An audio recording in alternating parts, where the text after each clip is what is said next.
हाँ बच्चों, चलिए तो एक नया टॉपिक हम लोग शुरू करने चल रहे हैं, क्या इलेक्ट्रिक पोटेंशियल एनर्जी। तो दो तरीके से हम लोग इलेक्ट्रिक पोटेंशियल एनर्जी समझेंगे। एक तरीका आपका है कि electric field, external electric field के अंदर कितना पोटेंशियल एनर्जी होगा किसी चार्ज का, और अगर एक्सटर्नल इलेक्ट्रिक फील्ड नहीं है तो ग्रुप ऑफ चार्ज की पोटेंशियल एनर्जी कितनी होगी। तो यहाँ पर हम लोग बात करने चल रहे हैं electric potential energy in an external electric field. So suppose that you have an external uniform electric field E and consider 2 points A and B inside this electric field. Suppose that the potential at the point A is V. You know कि जो potential होगा वो A point का, B point का, इस point का क्या होगा, अलग अलग होगा। क्यों अलग अलग होगा? क्योंकि आपको पता है कि इलेक्ट्रिक फील्ड के अंदर पोटेंशियल जो होता है वो हर पॉइंट का एक यूनिक प्रॉपर्टी होती है। क्या होता है? वो यूनिक प्रॉपर्टी होती है हर पॉइंट की, यानी कि वो क्या होता है, हर पॉइंट का कैरेक्टरिस्टिक होता है। क्या होता है बच्चों? कैरेक्टरिस्टिक होता है। तो इस पॉइंट का पोटेंशियल कितना है? VA है। कितना है बच्चों? VA। इस पॉइंट का पोटेंशियल कितना है? VB है।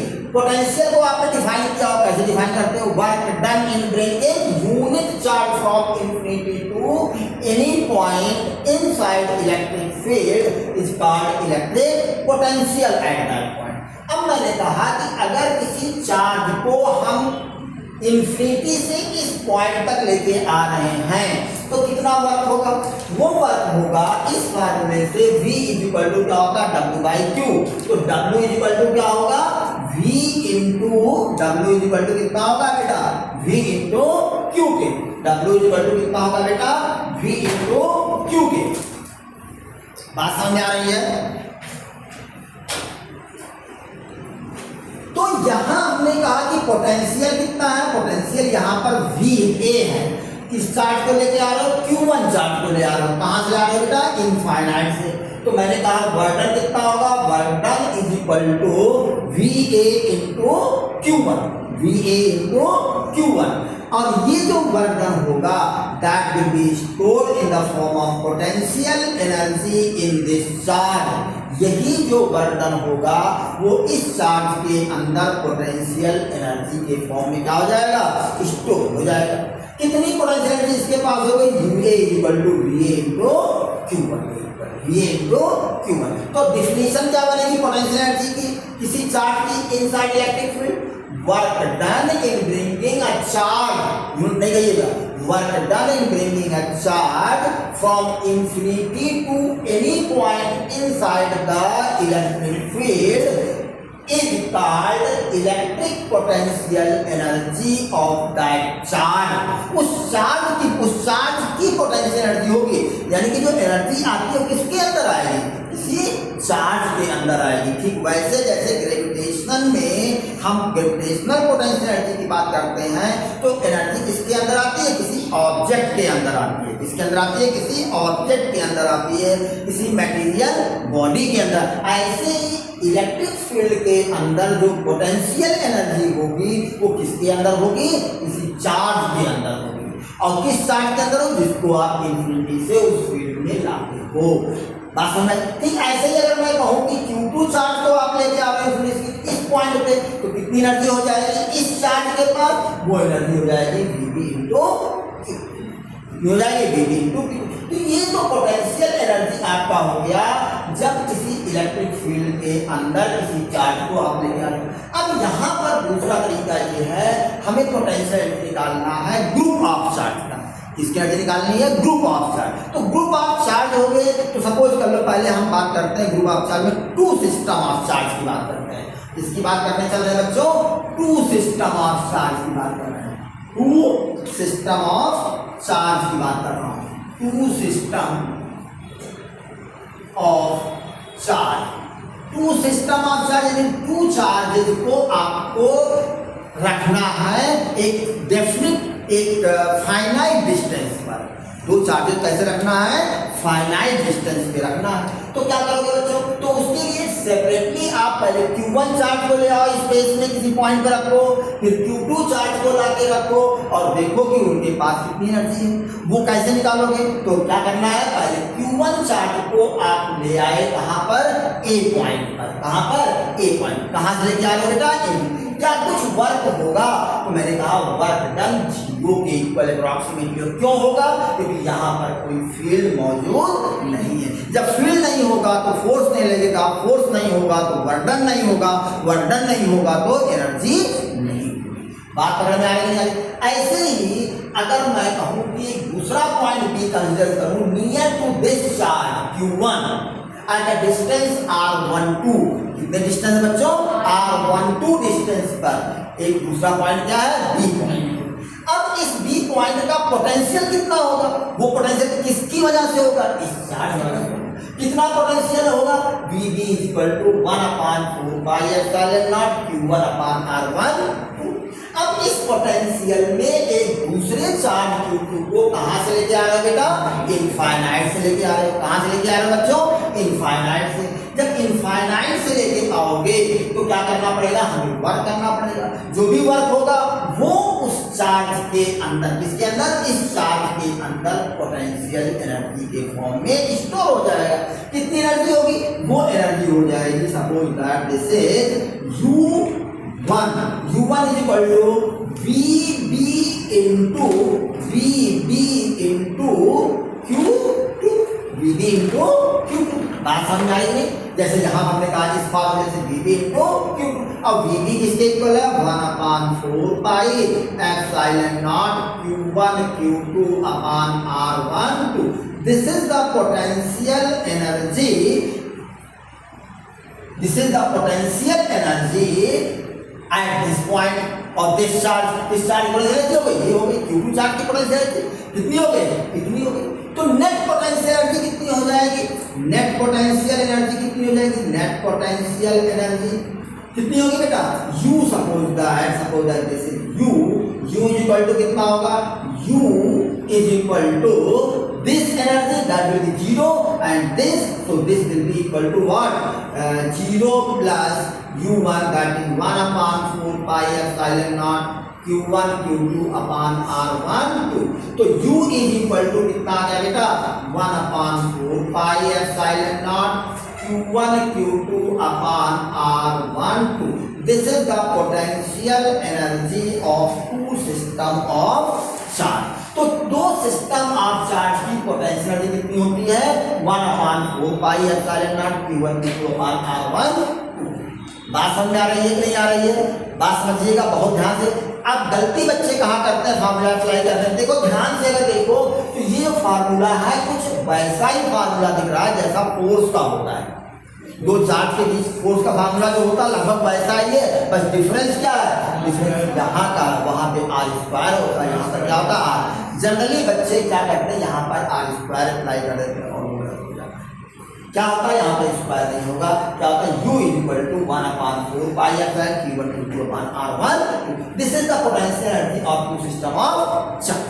अब देखिए ये पोटेंशियल एनर्जी क्या पॉजिटिव भी हो सकती है, निगेटिव भी हो सकती है। देखो ध्यान से, अगर मैं ये कहूँ, ध्यान देना, पोटेंशियल एनर्जी में जब भी आप चार्ज की वैल्यू रखोगे तो उसके साइन के साथ रखोगे। कैसे रखोगे? साइन के साथ रखोगे। साइन यानी कि ये पर प्लस है तो प्लस रखोगे, माइनस है तो माइनस। जरा बताइए अब इस बेसिस पर थोड़ा सा कि क्या ये पोटेंशियल एनर्जी पॉजिटिव और निगेटिव दोनों होती है? तो हम कहेंगे यस सर बिल्कुल होती है। When it is positive, when it is positive, when Q1 into Q2 is greater than 0। greater than 0 का मतलब क्या हुआ? नेचर कैसा होगा? लाइक चार्ज होंगे। कैसे चार्ज होंगे?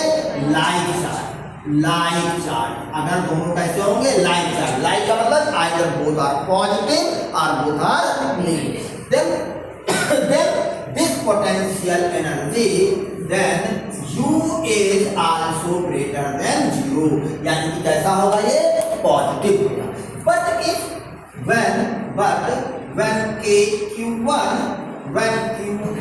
into Q2 is less than 0 means unlike charge, means कैसे होंगे अनलाइक चार्ज, कैसा चार्ज होगा अनलाइक। तो पोटेंशियल एनर्जी क्या होगी, then U is less than 0 यानी नेगेटिव होगी। कहने का मतलब ये देखो क्वेश्चन कैसे बनता है कि अगर हम कहें कि अगर दो चार्जेज हैं दोनों लाइक है, इसका मतलब force of nature of force कैसा होगा, if two charges are like then what is the nature of force, attractive or repulsive, repulsive। if repulsion, if force of two charges repulsive then potential energy will be positive, तो potential कैसी होगी positive. और अगर force of attraction is attractive then potential energy will be negative. बहुत ध्यान समझना, जहां attraction होगा यहां पर एनर्जी नेगेटिव होती है, बहुत ध्यान से समझिएगा। जहां अट्रैक्शन होगा वहां पर एनर्जी आपकी नेगेटिव होगी। यहाँ पर वो चीज प्रूव हो रहा है, कुछ लोगों को मुस्कुराहट आ रही है, समझ रहे हैं बात को, है ना। तो पोटेंशियल एनर्जी जहां पर नेगेटिव हुई वहां पर इसका मतलब क्या हुआ अट्रैक्शन, और पोटेंशियल एनर्जी पॉजिटिव इसका मतलब क्या हुआ रिपल्सन। यानी कि कौन सी एनर्जी आप बनना चाहते हो, पॉजिटिव या नेगेटिव, कई बात है आपको क्या चाहेगा पॉजिटिव एनर्जी। तो पॉजिटिव के लिए क्या होगा रिपल्सन होना जरूरी है, क्या जरूरी है रिपल्सन। इसलिए हमेशा टीचर के साथ बहुत बना कर नहीं रखिए, है ना, थोड़ा सा रिपल्सन। इसलिए टीचर जब थोड़ा सा टाइट होता है तो क्या होता है अट्रैक्शन, मतलब क्या होता है पॉजिटिव एनर्जी होती है टीचर और स्टूडेंट्स के बीच में, बात समझे। चलिए है तो ये यहाँ समझिए। अब एक चीज और क्या समझो, बहुत ध्यान समझिए। देखिए ये बहुत छोटी चीजें हैं लेकिन बहुत इंपॉर्टेंट चीजें हैं बच्चों, यहीं पर चीजें बच्चे डेरिवेशन तो कर डालते हैं। अब डेरिवेशन का जमाना चला गया, बच्चों ध्यान रखिएगा। आप अगर पिछले कुछ सालों पेपर देखिए, धीरे धीरे डेरिवेशन खत्म हो रहा है बोर्ड से। किस तरह क्वेश्चन आ रहे हैं, क्वेश्चन जो आ रहे हैं वो कॉन्सेप्चुअल अंडरस्टैंडिंग बेस्ड क्वेश्चन आ रहे हैं। लेकिन आप उसको कब कर पाओगे, जब वो डेरिवेशन का कॉन्सेप्ट आपके दिमाग में होगा। ये छोटी छोटी चीजें आपको दिमाग में रखनी है। अब अगर आपको नहीं पता है when potential energy of two charge of system is positive, तो आप कई ऑप्शन हो सकते हैं उसमें कह सकता है अट्रैक्शन हो सकता है, या हो सकता है कि लाइक चार्ज हो सकता है, या अनलाइक, जो भी जैसा हो वो बनाया। लेकिन अगर आपको चीजें मालूम है तो you can solve that question. बात समझ में आ रही है? अच्छा जरा और बात करते हैं, आगे थोड़ा सा बढ़ते हैं, यहीं से आगे थोड़ा बढ़ते हैं। क्या हम ग्राफ प्लॉट कर सकते हैं? जी सर बिल्कुल। अगर मुझे Q1 Q2 को कांस्टेंट में कर दूं, Q1 Q2 क्या कर दूं constant, then U is inversely proportional to R, U is inversely proportional to R, U inversely proportional to R। इसका मतलब ग्राफ कैसा बनता है हाइपरबोला, रेक्टेंगुलर हाइपरबोला बनता है। कैसा बनता है बच्चों रेक्टेंगुलर हाइपरबोला। तो रेक्टेंगुलर हाइपरबोला जो है वो देखिएगा कैसा बनेगा, बहुत ध्यान समझिए। ये रेक्टेंगुलर हाइपरबोला की आप बात कर रहे हो, तो रेक्टेंगुलर हाइपरबोला का शेप पता है सबको, आई थिंक। तो देखिए ध्यान से, ये हो गया आपका क्या, this is the Y axis को आप पोटेंशियल एनर्जी ले लो, कंसीडर कर लो। ये हो गया U, ये हो गया U, this is the U, this is the origin and this is the R, this is the R। अब चूंकि पोटेंशियल एनर्जी पॉजिटिव और नेगेटिव दोनों होती है, पॉजिटिव और नेगेटिव दोनों होती है, that depend upon the nature of charge. तो जो ग्राफ बनेगा वो कैसा बनेगा, दो तरह ग्राफ बनेगा। एक ग्राफ आपका U पॉजिटिव में बनेगा रेक्टेंगुलर हाइपरबोला, ये ऐसा बनेगा, और दूसरा ग्राफ ये कैसा बनेगा, इस तरह का बनेगा। ये ग्राफ जो आपका है, ये ग्राफ किस बात को शो कर रहा है, what is the nature of charge in this case, what is the nature of charge, positive नहीं कहोगे आप, what is the nature of charge, like और अनलाइक। तो आप कहोगे the nature of charge will be like, यानी कि यहाँ पर आप चाहे तो नेचर ऑफ चार्ज लाइक, या सिंपली आप शॉर्टकट में लिखिए Q1 इन टेक्निकल भाषा में लिखिए क्या, Q1 is into Q2 is greater than 0, Q1 into Q2 is greater than 0। और क्या रिप्रेजेंट कर रहा है, this indicate the force between two charges is, the force between two charges is attractive or repulsive, repulsive। तो repulsion क्या हो रहा है, रिपल्सिव नेचर। कैसा नेचर होगा, रिपल्सिव नेचर होगा। बात समझ। और इस केस में क्या हो रहा है, Q1 into Q2 is less than 0, then potential energy कैसी हो रही है, नेगेटिव में हो रही है। पोटेंशियल कैसी हो रही है, नेगेटिव में। और फोर्स ऑफ फोर्स का नेचर कैसा होगा, अट्रैक्टिव। कैसा होगा बच्चों, अट्रैक्टिव नेचर होगा। कैसा नेचर होगा बच्चों, अट्रैक्टिव नेचर होगा। तो this is the overall electric potential energy of a charge inside in an external electric field and potential energy of a system of charge। System of charge में हम लोगों को दो कैटेगरी हम बात करने चल रहे हैं। पहली कैटेगरी आपकी क्या हो गई, टू चार्ज सिस्टम की हम लोग बात कर रहे हैं। किसकी बात कर रहे हैं, टू सिस्टम ऑफ चार्ज की बात कर रहे हैं। किसकी बात कर रहे हैं, टू सिस्टम ऑफ चार्ज की बात कर रहे हैं। और कितना निकल के आया, ये निकल के आया। मेरी बात समझ में आ रही है कि नहीं आ रही है, बोलिए बच्चों।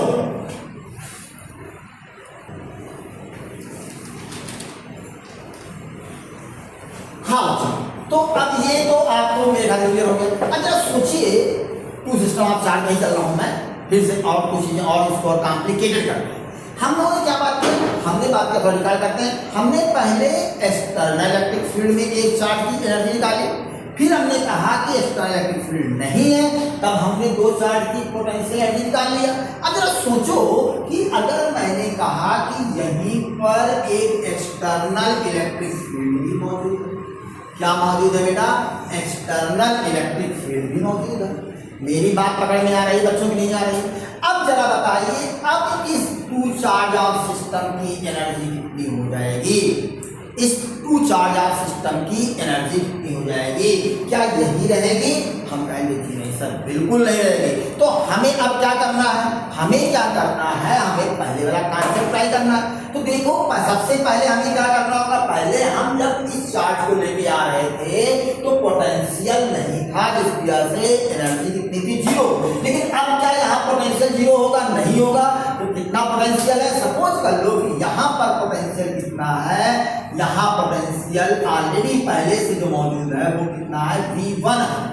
कितना पोटेंशियल है, V1। और इस पॉइंट पर पोटेंशियल क्या यही होगा जो यहाँ है, नहीं, बल्कि दूसरा होगा। सपोज दैट कितना होगा, V2। तो इन दोनों पोटेंशियल में आप चार्ज को लेके आओगे, इन दोनों पोटेंशियल में चार्ज को लेके आओगे। बात पकड़ में आ रही है नहीं आ रही है, और ध्यान समझना। हम अब बात कर रहे हैं कि अगर इलेक्ट्रिक फील्ड मौजूद होता उस समय, आप अगर इन चार्जेस को लेके आते इस और इस पॉइंट पे, तो कितना वर्क करना पड़ता, तब कितना वर्क करना पड़ता। तो हमने कहा वर्क इसको लाने में कितना करना पड़ेगा, V1 into Q1, और इसको लाने में कितना करना पड़ेगा, V2 into Q2। बात पकड़ में आ रही है कि नहीं आ रही है, बहुत ध्यान से समझिएगा। आपके एकेडमिक लेवल पे इस तरह क्वेश्चंस तो नहीं आते हैं, बात ध्यान रखिएगा। लेकिन जो बच्चे मेंस तैयारी कर रहे हैं, जो बच्चे नीट दे रहे हैं, उनके लिए बहुत इंपॉर्टेंट ये कॉन्सेप्ट है। बात समझ में आ रही है। हमने कहा कि अगर यहीं पर इलेक्ट्रिक फील्ड होता तो इन चार्जेस को, Q1 और Q2 चार्जेस को A और B पॉइंट तक लाने में क्या कुछ वर्क करना पड़ेगा। हमने कहा जी सर बिल्कुल करना पड़ेगा। कितना वर्क करना पड़ेगा, वो करना पड़ेगा, यहाँ के पोटेंशियल को 4 से मल्टीप्लाई कर दो और यहाँ के पोटेंशियल को 4 से मल्टीप्लाई। तो पोटेंशियल है कितना, तो suppose that the potential at A and B due to this electric field is V1 and V2। कितना बेटा, V1 और V2 है। तो कितना वर्क करना पड़ेगा, एक्स्ट्रा कितना वर्क करना पड़ा, जरा बताइए हमको, बोलिए कितना वर्क करना पड़ेगा। वो जो वर्क होगा वो स्टोर हो जाए किस फॉर्म में, एनर्जी के फॉर्म में। तो कितना वर्क करना पड़ा, U2 इज इक्वल टू कितना हो जाएगा, V1 into Q1 plus V2 into Q2। ये और वर्क करना पड़ेगा। This is the work done due to external electric field. ये कौन सी एनर्जी है, potential energy due to external electric field. External electric field, इतनी एनर्जी इसके पास होगी। और इन दोनों चार्जेस की वजह से जो एनर्जी हो रही है वो कितनी है, इतनी है। इन दोनों चार्जेस की जो एनर्जी हो रही वो कितनी है, ये है। तो नेट एनर्जी कितनी हो गई, नेट एनर्जी